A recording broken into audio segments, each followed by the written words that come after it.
नमस्कार दोस्तों, मैं अश्विनी कुमार कृष्ण एकेडमी अजमेर के यूट्यूब चैनल पर आपका हार्दिक स्वागत करता हूं। आज हम बात करेंगे हड़प्पा सभ्यता के अगले टॉपिक या अगला जो पुरातात्विक स्थल सुतको गेंडोर के बारे में। फिर तत्पश्चात सुतको गेंडोर का अध्ययन करने के बाद में भारत में जो भी हड़प्पा सभ्यता के स्थल प्राप्त हुए थे उनका हम विस्तृत अध्ययन करेंगे। तो सबसे पहले हम बात करते हैं सुतको गेंडोर के बारे में। सुतको गेंडोर जो पाकिस्तान में बलूचिस्तान प्रांत में दास्क नदी के किनारे स्थित इस सभ्यता का सबसे पश्चिमी हिस्सा या पश्चिमी बिंदु सुतको गेंडोर। देखो, सुतको गेंडोर के बारे में सबसे पहले महत्वपूर्ण चीज़ है, सुतको गेंडोर की जो खोज है वो सर्वप्रथम 1927 में ओरेल स्टाइन के द्वारा की गई। तो इसकी जो खोज या अपन बात करते हैं कि सबसे पहली बार इस स्थल का जो पता लगा था वो 1927 में, इन 1927 में आरेल स्टाइन, किसको लगा था? आरेल स्टाइन को लगा था। आरेल स्टाइन पहली बार इस उत्खनन स्थल को खोजने वाले व्यक्ति थे। फिर इसके बाद में इस उत्खनन स्थल का जो व्यापक उत्खनन किया गया था वो किया गया था जॉर्ज डेल्स के द्वारा। इसका व्यापक उत्खनन, सुतको गेंडोर का व्यापक उत्खनन जॉर्ज डेल्स के द्वारा किया गया। जॉर्ज डेल्स के द्वारा किया गया। अब हम बात करते हैं सुतको गेंडोर की स्थिति के संदर्भ में। सुतको गेंडोर की जो स्थिति थी वो क्या थी?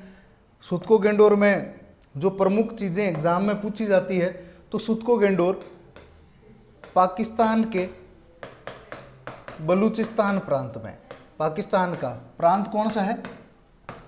बलूचिस्तान, पाकिस्तान का बलूचिस्तान प्रांत। और इस बलूचिस्तान प्रांत में एक नदी जिसका नाम है दास्क नदी। कौन सी नदी है? दास्क नदी।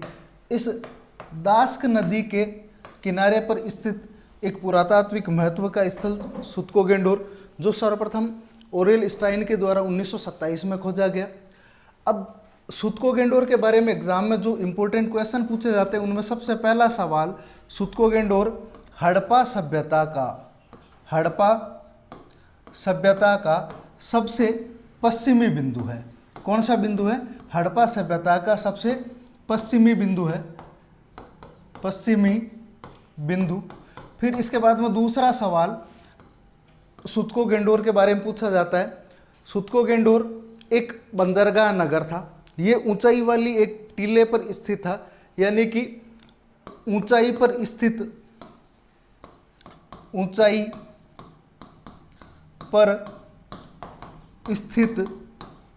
बंदरगाह नगर। कौन सा नगर था? बंदरगाह नगर। अब देखो, बंदरगाह नगरों की अपन बात करते हैं तो हड़प्पा सभ्यता के कुछ गिने चुने बंदरगाह नगर, जिनमें सबसे महत्वपूर्ण बंदरगाह जो हमें प्राप्त होता है वो लोथल से। लेकिन ये जो बंदरगाह नगर था सुतको गेंडोर, ये सुतको गेंडोर ऊंचाई पर स्थित था। और सुतको गेंडोर का जो बंदरगाह था उस बंदरगाह का प्रयोग विदेशी व्यापार के लिए किया जाता था। किसके लिए किया जाता था? विदेशी व्यापार, यानी कि मेसोपोटामिया या सुमेरियन सभ्यता के साथ में जो विदेशी व्यापार होता था वो विदेशी व्यापार सुतको गेंडोर नामक जो बंदरगाह था इसके माध्यम से किया जाता था। तीसरी इंपॉर्टेंट चीज सुतको गेंडोर के बारे में, इसे व्यापारिक चौराहे की संज्ञा दी गई है। सुतको गेंडोर, इसको क्या कहा गया है? तीसरा महत्वपूर्ण सवाल जो सुतको गेंडोर के बारे में पूछा जाता है, सुतको गेंडोर को व्यापारिक चौराहा कहा गया है। क्या कहा गया है? व्यापारिक चौराहा। तो हड़प्पा सभ्यता का व्यापारिक चौराहा कौन से स्थल को कहा गया है? सुतको गेंडोर को, क्योंकि सुतको गेंडोर में जो बंदरगाह था उस बंदरगाह का प्रयोग किसके लिए किया जाता था? व्यापार के लिए, विदेशी व्यापार के लिए किया जाता था, इसलिए इसे व्यापारिक चौराहा कहा गया। और सबसे इंपॉर्टेंट, सुतको गेंडोर से घोड़े के अस्थिपंजर प्राप्त हुए हैं। कौन से जानवर के अस्थिपंजर प्राप्त हुए हैं? घोड़े के अस्थिपंजर। घोड़े के अस्थिपंजर हमें कौन से स्थल से प्राप्त होते हैं? सुतको गेंडोर से प्राप्त होते हैं। एक बार हम वापस रिवाइज करेंगे। सबसे पहले सुतको गेंडोर की हम बात करते हैं तो सुतको गेंडोर कहाँ पर स्थित है? पाकिस्तान के बलूचिस्तान प्रांत में दास्क नदी के किनारे पर हड़प्पा सभ्यता का सबसे पश्चिमी बिंदु। इसकी खोज की गई थी सर्वप्रथम 1927 में ओरेल स्टाइन के द्वारा, और इसका व्यापक उत्खनन करने का जो श्रेय जाता है वो किसको जाता है? जॉर्ज डेल्स को। फिर इसके बाद में हम बात करेंगे पाकिस्तान के बलूचिस्तान प्रांत में दास्क नदी के किनारे पर स्थित है, और ये जो सभ्यता का स्थल है इसमें जो इंपॉर्टेंट सवाल पूछे जाते हैं, सबसे पहले हड़प्पा सभ्यता है उसका पश्चिमी बिंदु कौन सा है? हड़प्पा सभ्यता का पश्चिमी बिंदु कौन सा है? सुतको गेंडोर। दूसरा सवाल पूछा जाता है कि ये किस प्रकार का नगर था? ये ऊंचाई पर स्थित एक चट्टान पर स्थित एक बंदरगाह नगर था, और इस बंदरगाह नगर का प्रयोग विदेशी व्यापार के लिए किया जाता था। किसके लिए किया जाता था? विदेशी व्यापार के लिए किया जाता था। अतः विदेशी व्यापार के लिए इस बंदरगाह नगर का प्रयोग करने के कारण इस नगर को हड़प्पा सभ्यता का व्यापारिक चौराहा कहा जाता है। इसको क्या कहा जाता है? हड़प्पा सभ्यता का व्यापारिक चौराहा कहा जाता है। फिर यहाँ से घोड़े के अस्थि पंजर प्राप्त हुए हैं, और घोड़े के अस्थि पंजर के अतिरिक्त यहाँ से कई और चीज़ें प्राप्त हुई है, जिनमें हम कह सकते हैं ताम्र निर्मित जो ब्लेड है उसके टुकड़े, और मिट्टी निर्मित जो बर्तन है उनके तिकोने टुकड़े या ठीकरियां वगैरह भी यहाँ से प्राप्त होती है। नेक्स्ट इसके बाद में हम बात करेंगे हड़प्पा सभ्यता के भारत में स्थित स्थलों के बारे में। अब हड़प्पा सभ्यता का जो भारत में विस्तार है वो कहाँ कहाँ पर है इसका हम अध्ययन करेंगे। हड़प्पा सभ्यता का भारत में लगभग 7 राज्यों में विस्तार है। कितने राज्यों में विस्तार है?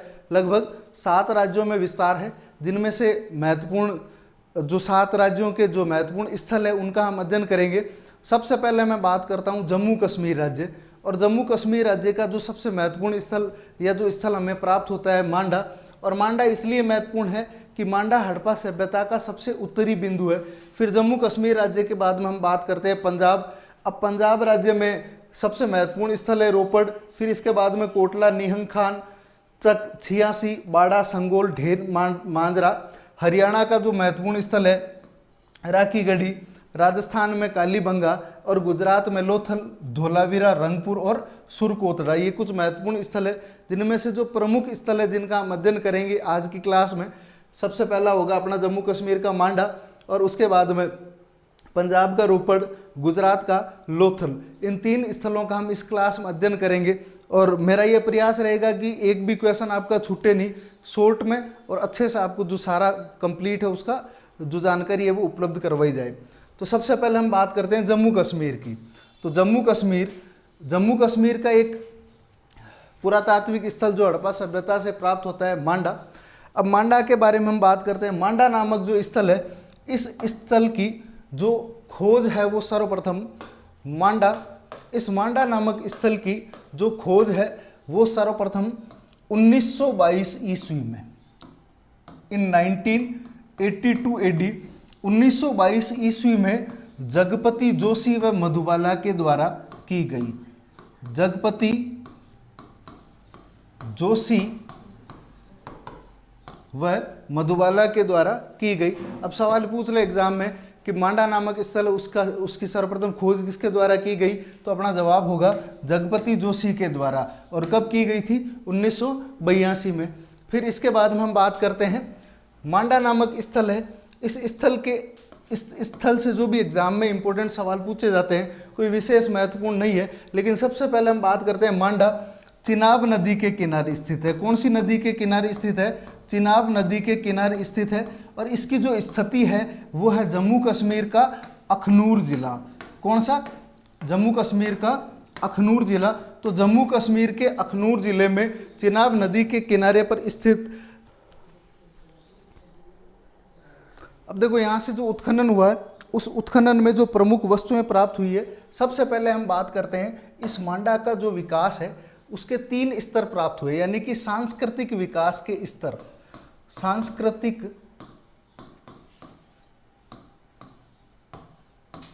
विकास के स्तर।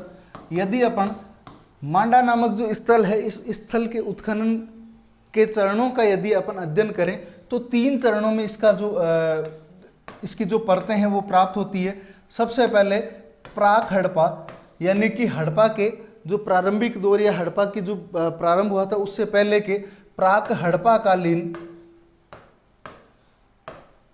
हड़प्पाकालीन स्थल। दूसरा विकसित हड़प्पा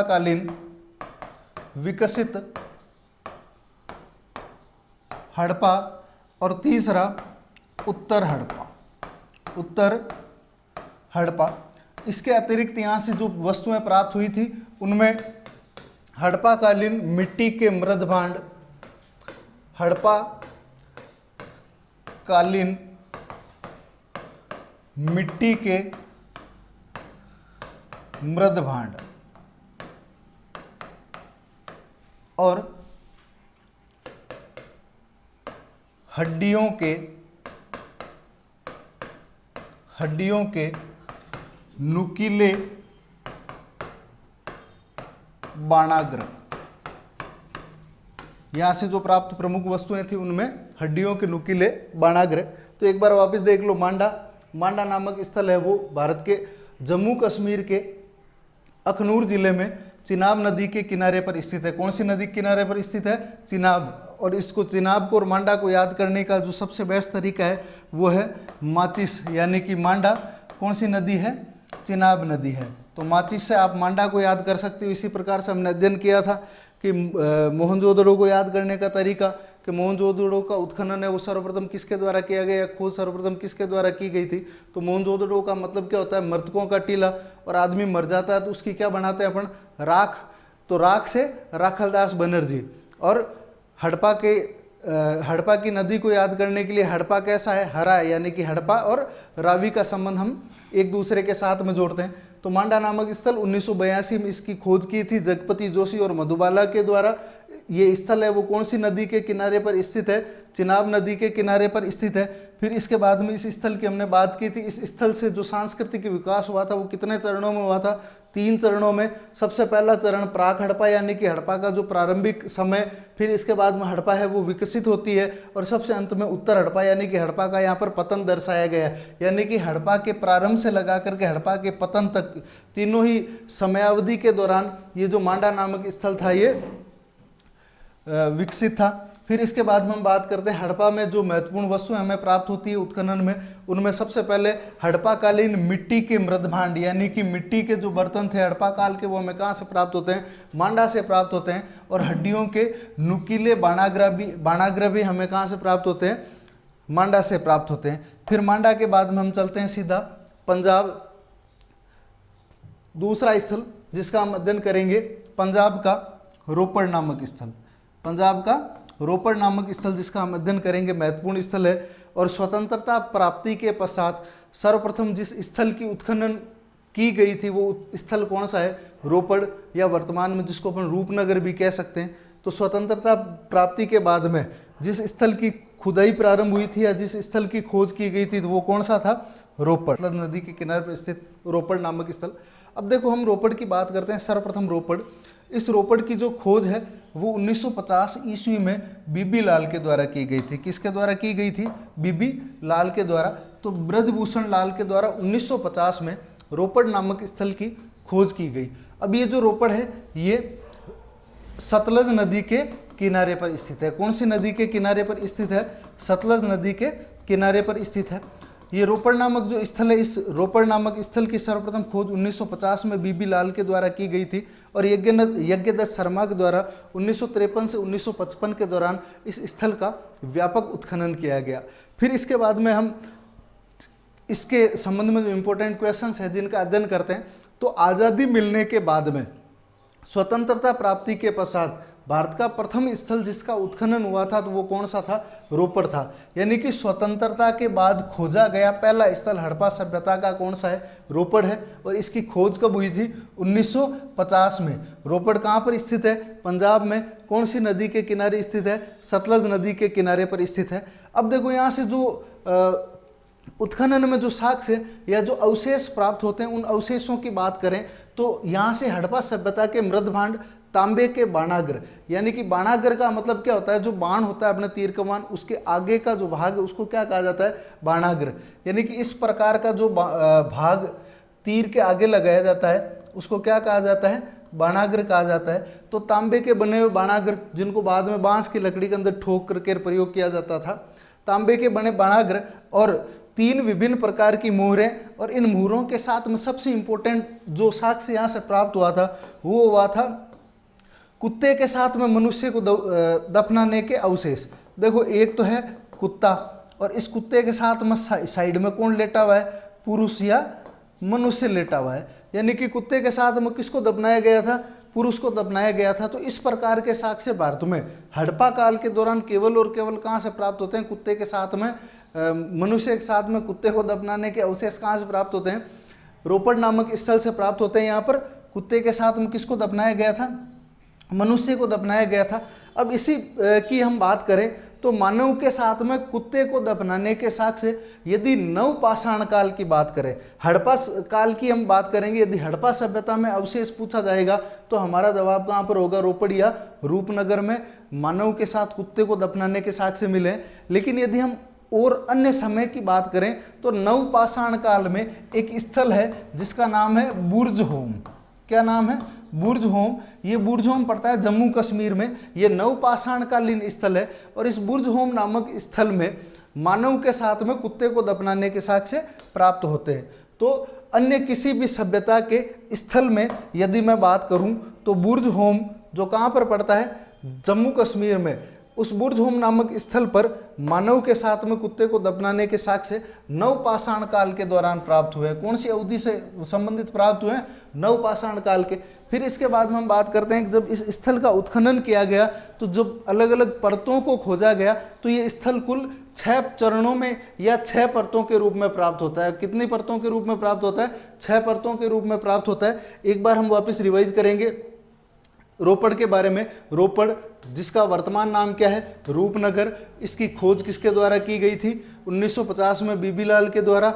इसका व्यापक उत्खनन 1953 से 1955 यज्ञदत्त शर्मा के द्वारा किया गया। किसके द्वारा किया गया था, यज्ञदत्त शर्मा के द्वारा इसका व्यापक उत्खनन किया गया था 1953 से 1955 के दौरान। इससे रिलेटेड जो इंपॉर्टेंट क्वेश्चन एग्जाम में पूछे जाते हैं, सबसे महत्वपूर्ण सवाल, स्वतंत्रता के बाद में खोजा गया भारत का पहला स्थल कौन सा था, तो रोपड़।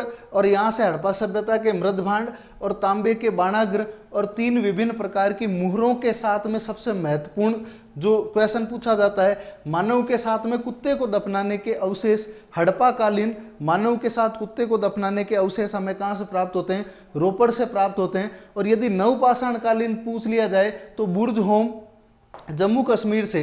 नवपाषाण काल का यदि पूछ ले तो नवपाषाण काल में बुर्जहोम में इस प्रकार की जो स्थिति थी वो प्रचलित थी, और इस प्रकार के साक्ष्य हमें बुर्जहोम से प्राप्त होते हैं, जहाँ पर एक ही कब्र में एक साथ में मानव को और मानव के साथ में कुत्ते को दफनाने के अवशेष हमें प्राप्त होते हैं। फिर इसके बाद में हड़प्पा का जो उत्खनन है वो कितने चरणों में हुआ था, हड़प्पा का उत्खनन है वो 6 चरणों में मिलता है। और रोपड़ का जो उत्खनन है वो कितने चरणों में मिलता है, 6 चरणों में मिलता है। और रोपड़ के अतिरिक्त पंजाब के अन्य स्थलों में कोटला, नीहंग खान, चक 86, बाड़ा, संगोल और ढेर मांजरा।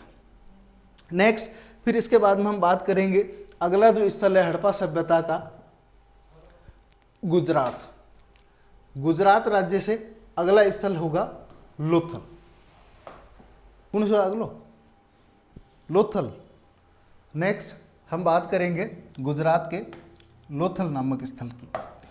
अब गुजरात का जो लोथल नामक स्थल है, हड़प्पा सभ्यता का सबसे महत्वपूर्ण सवाल जो पूछा जाता है एग्जाम में, हड़प्पा सभ्यता के भारत में सर्वाधिक स्थल कौन से राज्य से प्राप्त होते हैं, तो गुजरात से रिलेटेड जो सवाल हड़प्पा सभ्यता का पूछा जाता है, भारत में सर्वाधिक स्थल, भारत में सर्वाधिक स्थल,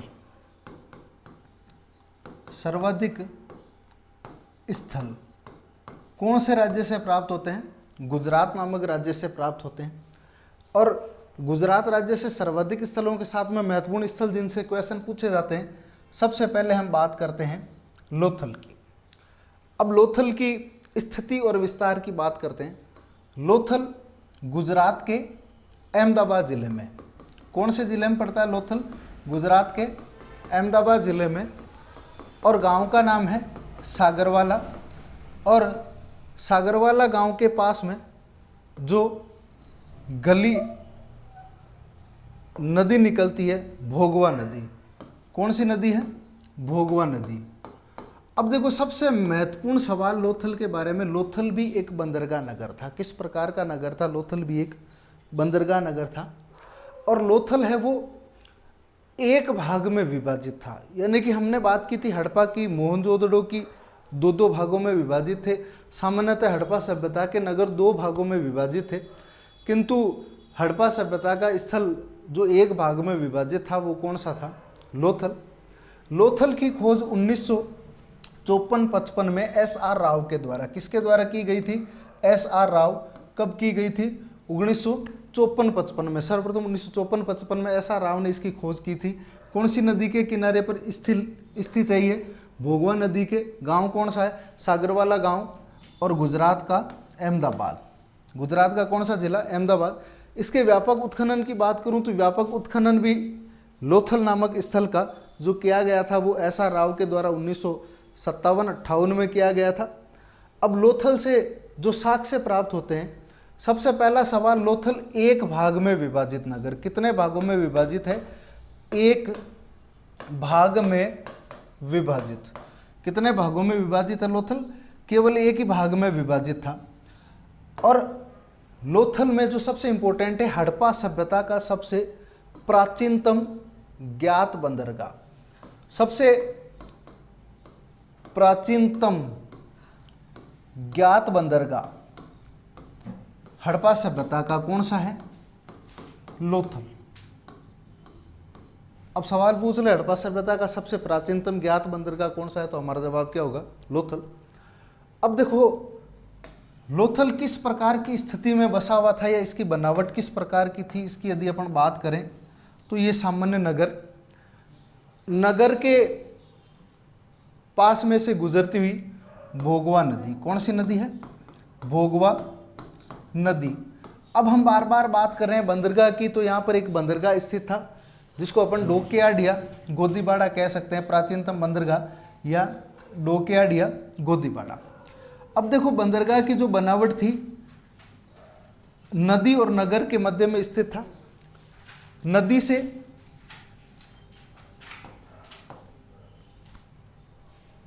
इस कुंड में या इस गोदीबाड़े में, डॉकयार्ड में, पानी के बहाव के लिए एक चैनल या एक कैनाल या अपन कह सकते हैं एक नहर का निर्माण किया गया था। किसका निर्माण किया गया था? नहर का निर्माण किया गया था। 12 मीटर चौड़ी। कितने मीटर चौड़ी है? ये 12 मीटर चौड़ी एक नहर। और इस 12 मीटर चौड़ी नहर से जल है वो डॉकयार्ड के अंदर ही भाग में प्रवेश करता था। और दूसरी साइड में, नहर के जस्ट अपोजिट साइड में, दूसरी साइड में नहर के आगे वाले भाग में एक स्लुइस गेट, किसका निर्माण किया गया था?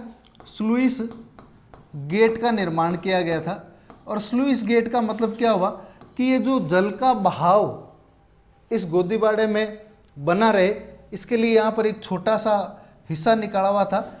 इधर से जल प्रवेश करता था और इधर से पुनः नदी में, और जिससे जहाज़ों का जो आवागमन था वो सुचारू हो सके। फिर इसके बाद हम बात करते हैं गोदीबाड़े की। यदि मैं बात करूं तो इसकी लंबाई थी 214 मीटर।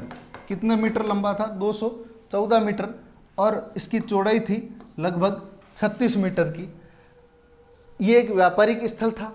यहाँ पर व्यापारिक जहाज़ अंदर प्रवेश करते थे और जहाज़ गोदीबाड़े के पश्चिम में इस स्थल पर, यानी कि इस स्थान पर गोदीबाड़े के एकदम पश्चिम में इन व्यापारिक जहाज़ों से जो माल उतारा जाता था या चढ़ाया जाता था, इसके लिए माल गोदाम का निर्माण किया गया था। किसका निर्माण किया गया था? माल गोदाम का निर्माण किया गया था।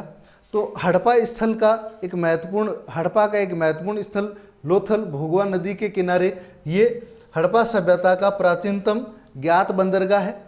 और यहाँ से जो बंदरगाह या गोदीबाड़ा प्राप्त हुआ वो 214 मीटर लंबा और 36 मीटर चौड़ा था। इसके अंदर जहाज़ों के प्रवेश के लिए 12 मीटर चौड़ी नहर का निर्माण किया गया था और जल के बहाव को नियंत्रित करने के लिए दूसरी दिशा में एक स्लुइस गेट या अपन कह सकते हैं एक छोटी सी चैनल बनाई हुई थी, जिससे पानी का बहाव है वो ऊपर नीचे नहीं हो, मतलब पानी आकर के आराम से जहाज है वो अंदर आए और वापस बाहर भी निकल सके।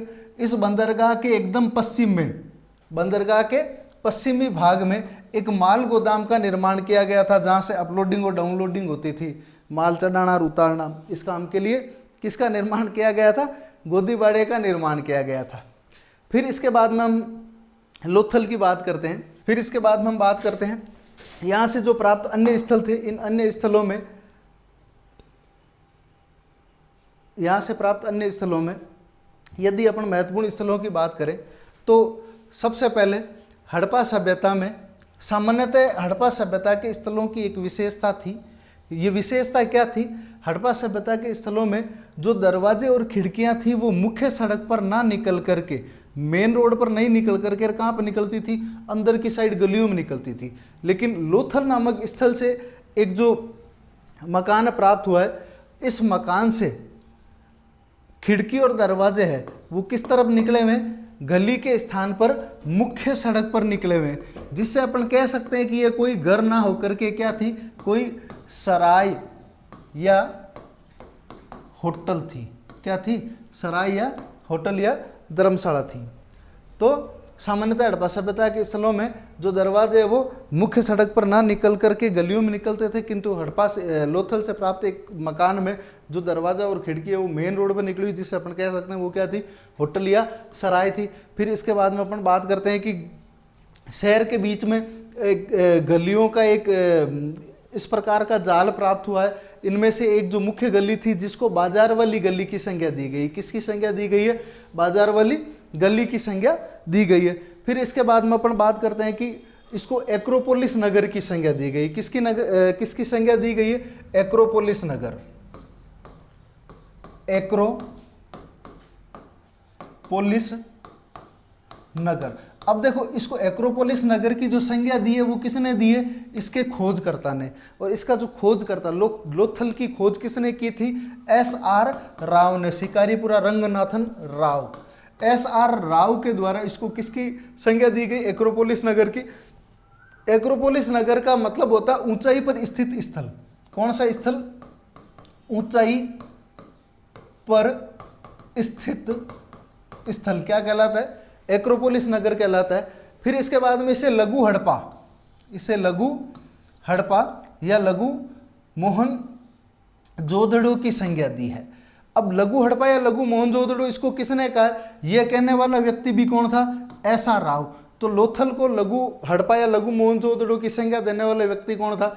SR राव। और SR राव ने इसलिए कहा है क्योंकि यहाँ पर जो जल निकासी प्रणाली थी, यानी कि गांव में से पानी को बाहर निकलने का जो सिस्टम था, वो जैसे कि हमने बात की थी मोहनजोदड़ो में, हड़प्पा में प्रॉपर तरीके से नालियाँ बना करके, और गांव का पानी है जो गंदा पानी उसको गांव से बाहर, यानी कि जो ड्रेनेज सिस्टम था गांव से बाहर निकालने गांव से जो जल की निकासी थी, वो निकासी की उत्तम व्यवस्था के कारण इसको किसकी संज्ञा दी गई है? लघु हड़प्पा और लघु मोहनजोदड़ो की संज्ञा दी गई।